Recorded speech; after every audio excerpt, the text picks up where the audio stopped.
Kime deyim derdimi, məni kimlər anlasın? O gedib mən ölmüşəm, məni kimlər ağlasın? Kime deyim derdimi, məni kimlər anlasın?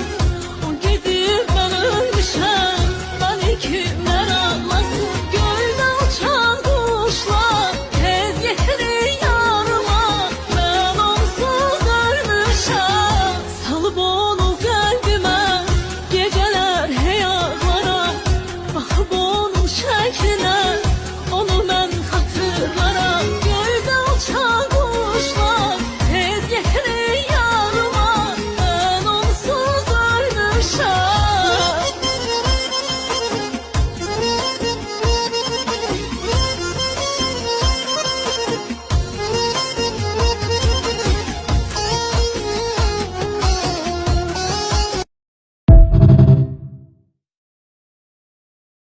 Ömür keçir kardeş,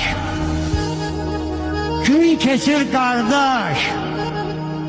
Tökülür divardan bir kerpiz, bir daş.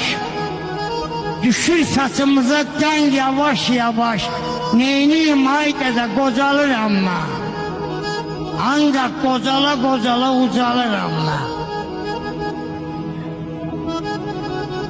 Çoxludur dünyanın qəmi deyirlər. Zilindən gözəldir bəmi deyirlər. Gözəl qızlar mənə əmi deyirlər. Neyniyim haydi də qocalıram mən. Ama qocalara qocala ucalıram ben. Bu ne mənlikdir, ne de sənlikdir. Bu ne dumanlıqdır, ne de çənlikdir. Qocalmağın özü bəxtəvərlikdir. Neyniyim haydi də qocalıram mən. Hələ qocala qocala ucalıram mən. Tufandan qorxmadı, otdan qorxmadı.